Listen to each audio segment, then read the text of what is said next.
Salvador Jesus Cristo. Amém. Para a nossa reflexão na noite de hoje, com relação ao mês da família, eu quero convidar a amada igreja a abrir no texto de Deuteronômio,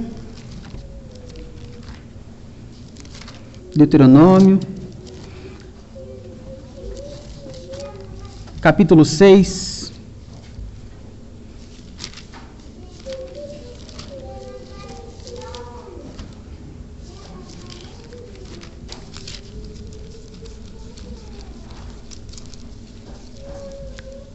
Deuteronômio 6, quero fazer a leitura a partir do verso de número 4.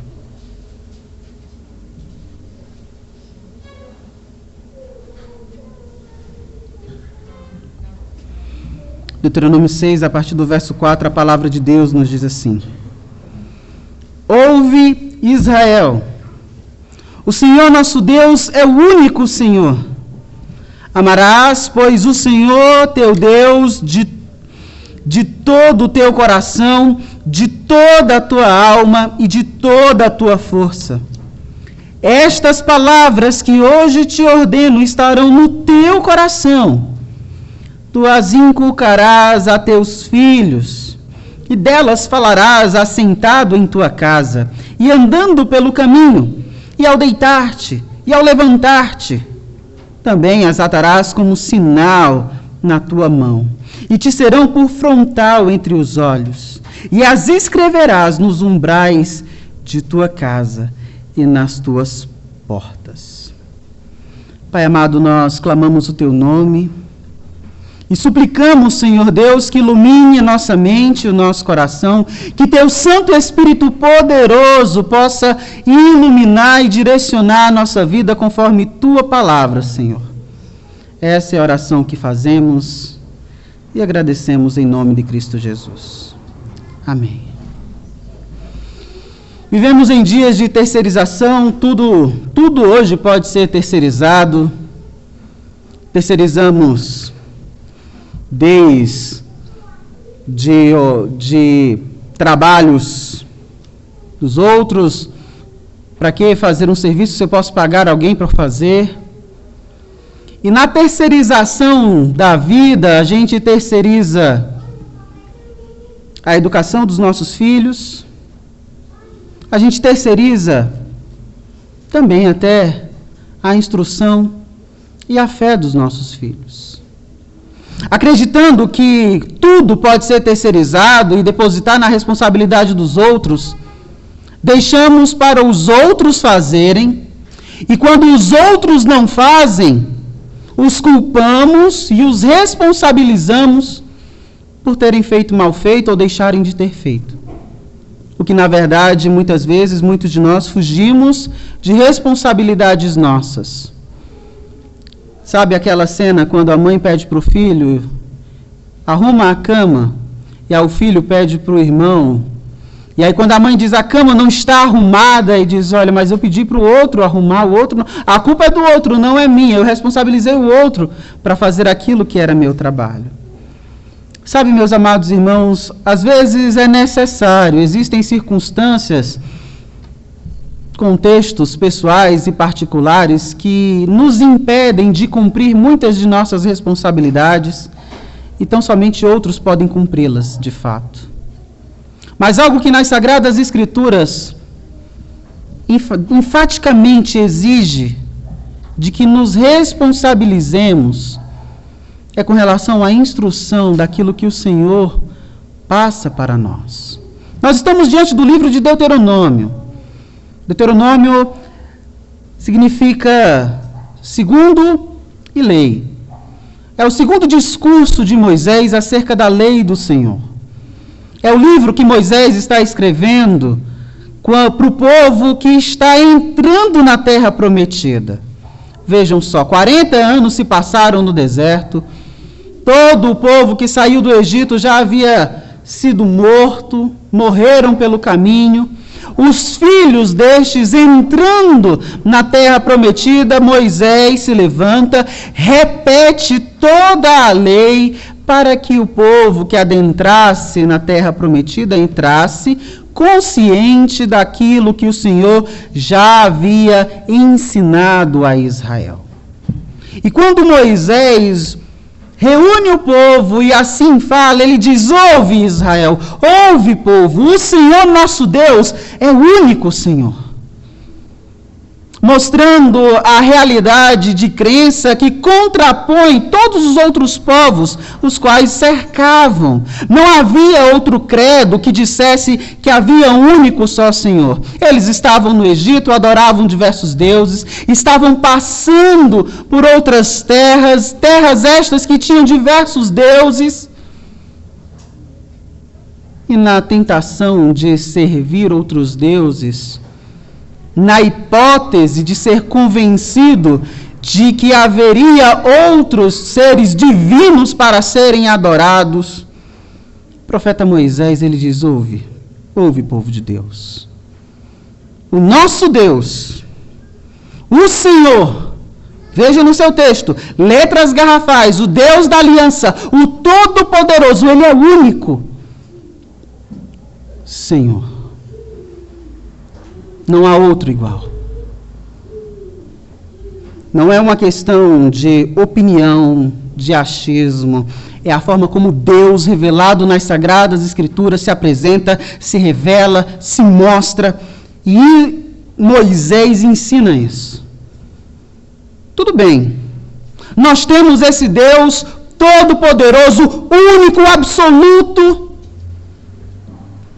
E o que eu vou fazer com esse Deus? Já que ele é único, já que ele é todo poderoso, já que não há outro igual a ele, o que eu faço com esse Deus? Veja o verso de número 5.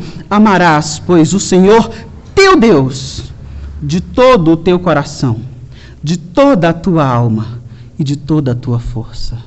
É interessante, meus amados irmãos, esta afirmação de Moisés, pois onde Mateus, Marcos, Lucas, os evangelistas, eles repetem estas palavras de Moisés, dizendo no texto de Lucas 10, verso 27, amarás o Senhor teu Deus de todo o teu coração, de toda a tua alma, de todas as tuas forças, de todo o teu entendimento.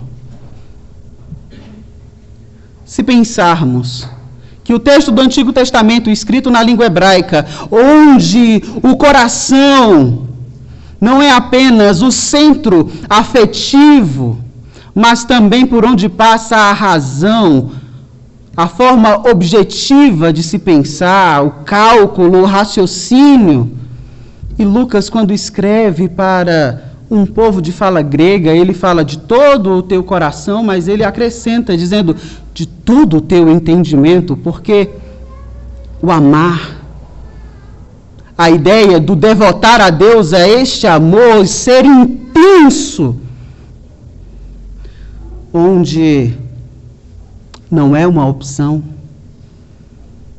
E o texto nos mostra que amar a esse Deus requer, me permitam o palavreado, um amor inteiro, não um amor meia boca.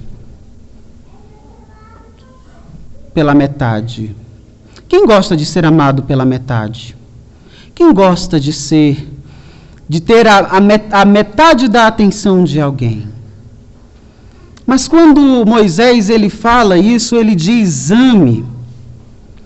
Lembrando de que o texto bíblico não tem nenhuma influência sobre o romantismo francês, da literatura. E quando nós estamos falando de amar ao Senhor, nós não estamos reduzindo a um afeto pontual dos apaixonados, dos românticos, mas nós estamos inferindo uma disposição completa do amor por inteiro, do amor sem interesse. E eu gosto sempre de comparar este amor à mãe, hoje no Dia das Mães, de quando cansada de uma jornada de trabalho, de um dia de serviço no lar, de 1000 problemas, contas e estresses, e aí o bebê chora e só ela pode dar o seio para amamentar. E aí na madrugada ela levanta, ela vai, ela está cansada, ela está cheia de problemas, mas o amor que ela tem pelo seu filho o faz vencer todas essas dificuldades e ir até o encontro dele, amamentá-lo. Isso é amor, irmãos. Isso de fato é amor. Não são as emoções dos românticos que ficam dizendo eu te amo, palavras bonitas, não. O amor, ele requer serviço, o amor, ele requer uma atitude, o amor requer um desprendimento. E quando o texto bíblico diz amarás o Senhor, o texto está orientando aqui o povo, olhe para o Senhor, o Todo-Poderoso que havia livrado do Egito, que havia suprido durante o deserto, de que eles se dediquem a esse Deus. E como vou me dedicar a esse Deus? De que forma eu tenho que me dedicar a este Deus, que Ele é único? De todo o teu coração. Você já sabe, o coração, emoção mais entendimento. Estamos falando de uma escritura oriental, no entendimento de que não é ocidentalizado. Então, quando você ama de todo o coração, no entendimento do escritor, a ideia é de que sua razão e suas emoções, de forma sincronizada, se dedicam àquilo. É um amor intencional, não é um amor vulnerável pelas circunstâncias, é um amor refletido. Você sabe quem está amando, você sabe que passa pelas suas emoções, você vive aquilo, você sabe que esse amor é real, então você vai amar a Deus entendendo, sabendo, sentindo. Mas só a emoção e a razão não é suficiente. O texto nos diz, de toda a tua alma, toda a sua personalidade, tudo aquilo que te traz vida, que te identifica, deve estar a serviço do amor ao Senhor. Então você ama com aquilo que você é. E quem você é? É interessante saber quem nós somos diante de Deus. Somos pecadores, caídos, encontrados pela graça, que fomos regenerados por Ele, no processo de santificação para a adoração. Isso que eu sou, e com toda a minha identidade, com todas as minhas características, agora eu vou amá-lo com todo o meu ser, com toda a minha alma. Requer o máximo de mim. E Ele diz, de toda a tua força. O texto não diz para amar o Senhor com força. O texto diz para amar ao Senhor com toda a tua força. Entendendo de que nossa força, nossa vitalidade, ela muda de pessoa para pessoa, ela muda de tempos para tempos. Ora eu posso estar doente, ora eu posso estar sadio, mas independente de como eu estou, o meu amor ao Senhor deve ser com todas as minhas forças. Com aquilo que me resta. Sabe quando o Salmo 150 diz, todo ser que respira, louve ao Senhor? O Salmo não está dizendo, se você estiver de tal forma, louve ao Senhor. Se você estiver alegre, louve ao Senhor. O texto diz, se você está respirando. O pedido é, você respira, você está vivo, louve ao Senhor. E a ideia de quando amamos ao Senhor com toda a nossa força, é com aquilo que temos.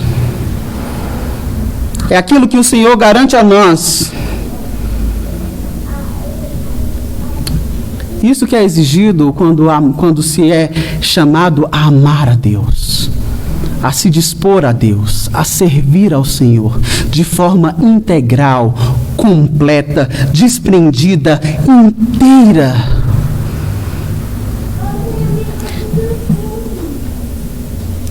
Uma vez em que você compreende o seu chamado a amar ao Senhor com todas estas características, que de forma enfática é exigido de todos aqueles que têm uma aliança com o Senhor.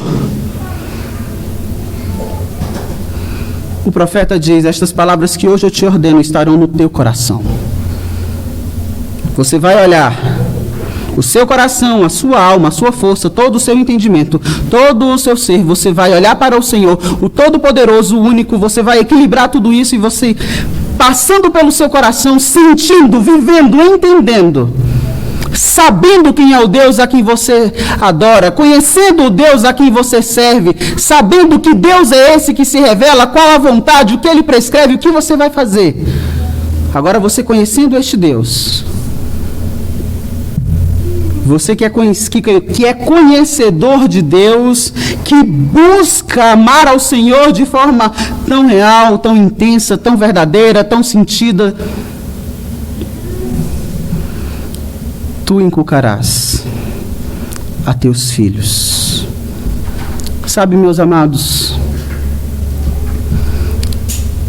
sinto em dizer que a igreja, ela não é o lugar onde os filhos, onde os pequenos, a princípio, são apresentados a Jesus. A igreja, ela pode até fazer isso para com aqueles que não têm seus pais convertidos de fato ao Senhor. Quem deve apresentar Jesus aos pequenos são os seus responsáveis. E se você ama a Deus com toda a sua força, com todo o seu entendimento, com todo o seu coração, e você conhece esse Deus, porque se você ama tão intensamente, passando pelo seu entendimento e pelos seus sentimentos, sendo tão real, você vai ensiná-lo. E a palavra utilizada na nossa versão vai dizer que inculcarás a teu filho, é dizer assim, você vai colocar na cabeça dele isso. Se você conhece esse Deus, não será uma tarefa tão difícil. Se você conhece o Deus que se revela nas Sagradas Escrituras, e nós temos o Espírito Santo de Deus que nos ilumina e nos ajuda a compreender de fato quem é esse Deus, você vai pegar o seu filho e você vai ensinar a ele. Mas como você vai ensinar o seu filho? Como você vai falar de Jesus para o seu filho? Como você vai falar de Deus para ele? Você vai falar assentado, andando, ao deitar e ao levantar. Quando? Em todo tempo, pastor. Em todo tempo. A ideia é, na medida em que você caminha com o seu filho, você vai falar de Deus para ele. Deus, vamos entender de que você ama o Senhor, de que você conhece a esse Deus a quem você ama, e você na companhia deste pequeno, enquanto você caminha com ele, na vida em que você dirige, você vai falar de Deus para ele. E quando estiver também assentando, quando as coisas estiverem mais calmas, sem correria, sem pressa, você vai falar de Jesus para ele. Você vai falar de Deus para ele. Você vai fazer Deus conhecido para ele. Quando estiver deitando, depois de todo um dia, de toda uma correria, de toda uma rotina, você vai falar de Deus para ele. Acordou, o dia está amanhecendo, a correria vai começar, você vai falar de Deus para ele. Você deve falar de Deus para ele. Essa é a missão dos pais, essa é a missão dos responsáveis para com os pequenos. Esse é um dever, meus amados irmãos, que nunca deveria ser terceirizado. Se Deus te chama, se a graça do Senhor de forma irresistível te aproxima de Deus e te revela um Deus tão poderoso, tão maravilhoso, tão gracioso, o mínimo que podemos fazer é transferir este conhecimento a estes pequenos. É o mínimo. Nós vemos tanto empenho no mundo em que vivemos de você influenciar ao filho torcer o mesmo time que a família torce, de viver os mesmos costumes que a família vive, de ter tantas características do seu núcleo familiar e social. Mas quando se fala de Deus, quando se fala do ensino do Senhor, deixamos para os terceiros, deixamos para a maioridade. Meus amados irmãos, se Deus é bom, se eu conheço a bondade deste Deus, o que me impede de comunicar este Deus para os mais pequenos? O que me impede, Sabe, meus irmãos, quando a Bíblia diz de fazer discípulos, os primeiros discípulos que os cristãos devem ter são os da sua própria casa, são seus próprios filhos. E ensiná-los, em apresentar Cristo para eles. E depois de enfatizar este ensino de forma tão intensa, uma vez realmente vivido, o verso 8 diz: também as atarás como sinal na tua mão e te serão por frontal entre os olhos. E a ideia de atar algo na sua mão e de colocar algo nos seus olhos, simbolicamente, meus amados, a ideia é de que as suas ações serão relacionadas com aquilo que você pensa. Os judeus, eles colocaram literalmente umas plaquinhas escritas na mão, outras na testa, mas de que nada mudaram. E usar uma plaquinha na mão e na testa não vai mudar em nada.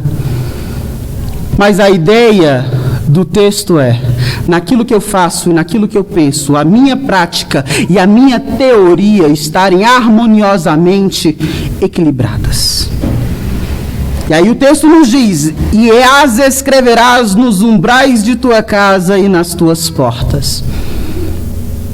Existem algumas técnicas quando se querem aprender outros idiomas.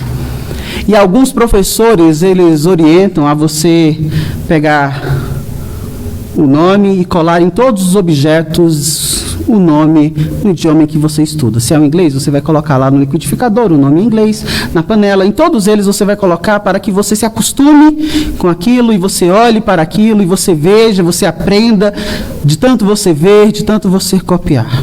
Quando o texto bíblico nos orienta dizendo que você vai colocar nos umbrais nos umbrais na casa e nas portas, a ideia é de deixar tão visível e tão presente o ensino acerca de Deus, de que tudo em seu lar lembre o Senhor.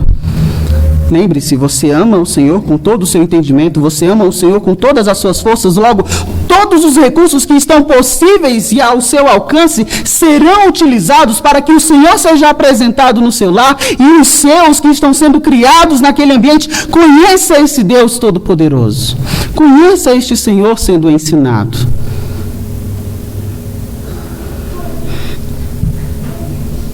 E assim,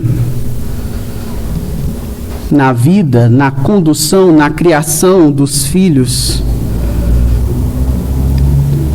ainda vivemos em dias do que faço o que eu digo, mas não que faço o que eu faço. Olha, filho, vai para a igreja, vai para a escola dominical. Eu não vou, eu vou ficar. Mas você tem que ir. Já leu a Bíblia hoje? Já orou hoje? Olha, eu não vou orar. Não, lê você, ora você, você tem que fazer, eu não. Eu já fiz muito. O pai já fez muito, a mãe já fez muito. Está errado. Os pais têm que ser o exemplo.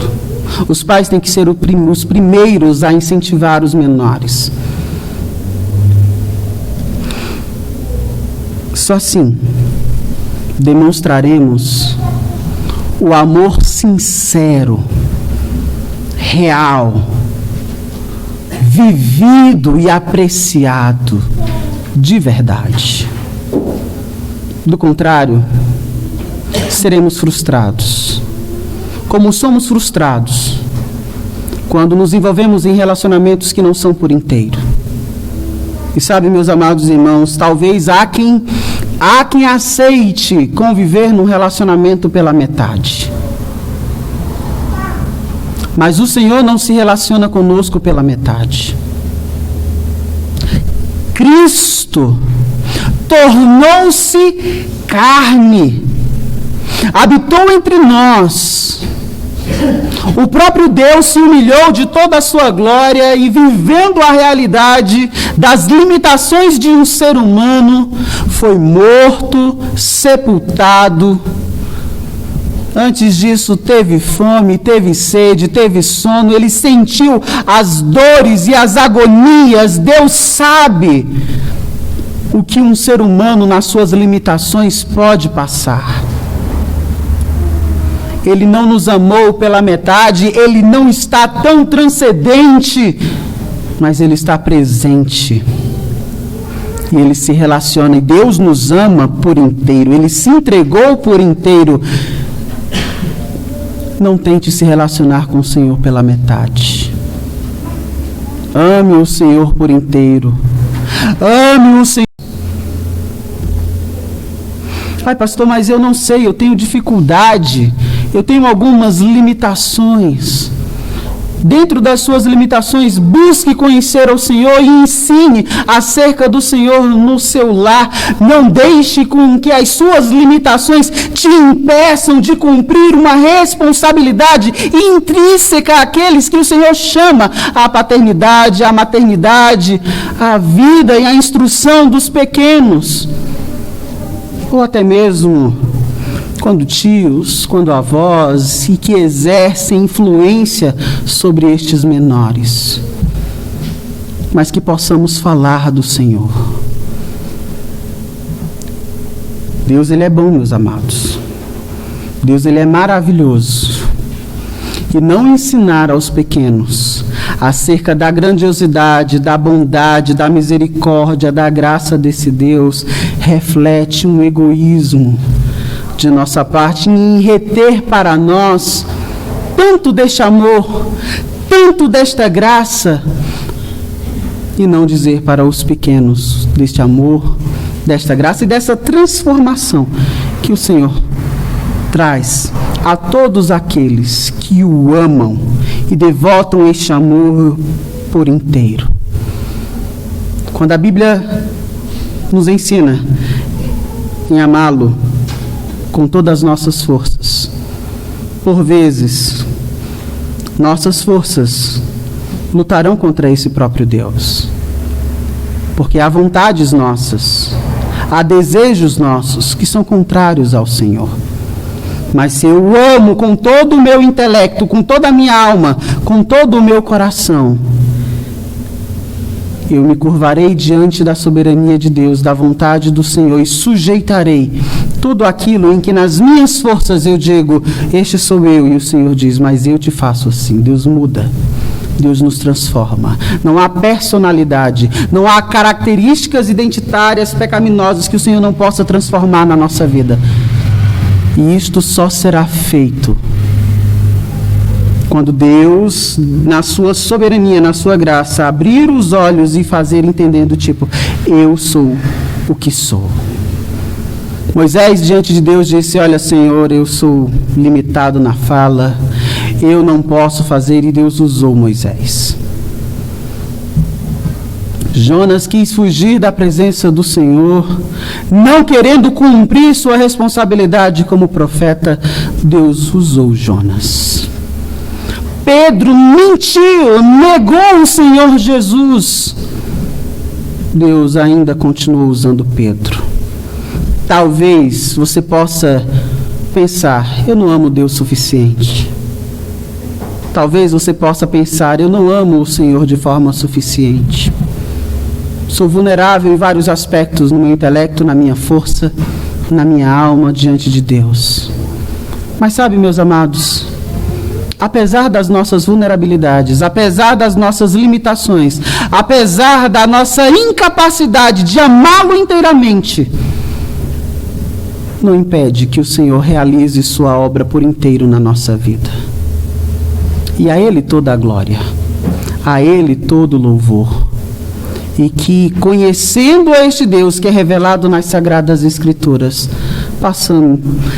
possamos ensinar aos pequenos a importância desse Deus Todo-Poderoso. E assim nossas famílias sejam abençoadas quando cumprirmos verdadeiramente a responsabilidade que a Bíblia nos traz sobre o ensino do Senhor em nossos lares. Pai amado, nós nos achegamos a Ti, Senhor, cientes da exigência para conosco no ensino ao Teu respeito. Reconhecemos, Senhor, que a forma como Te amamos nem sempre é tão integral, perfeita como o Senhor nos orienta. Mas louvamos o Teu nome, porque apesar de todas essas dificuldades, o Senhor enviou o Seu Santo Filho que morreu na cruz, que ressuscitou, que nos garantiu vitória sobre o pecado e que também envia seu Santo Espírito que nos auxilia em meio às dificuldades tão duras, Senhor. Por isso nós clamamos a Ti, Senhor Deus, sabedoria em Te conhecer, em Te amar, em experimentar esse amor e também ensinar este amor aos pequenos, Senhor. Que possamos entender de que é responsabilidade nossa para com os nossos pequenos de Te apresentar, falar de Ti, em todos os momentos do nosso dia e em todas as circunstâncias, e que em nosso lar tudo reflita a Tua glória, tudo reflita Teu santo ensino, Pai. E que possa haver, de fato, mudança transformadora nos nossos lares a partir do conhecimento que temos a Teu respeito, Pai Santo. E assim nossas famílias sejam abençoadas, assim os casamentos sejam abençoados, assim os nossos filhos sejam abençoados, assim Tua igreja venha ser beneficiada da bênção que é ter lares sólidos diante de Ti, Pai Santo. Essa é a oração que fazemos e agradecemos. Em nome de Cristo Jesus. Amém.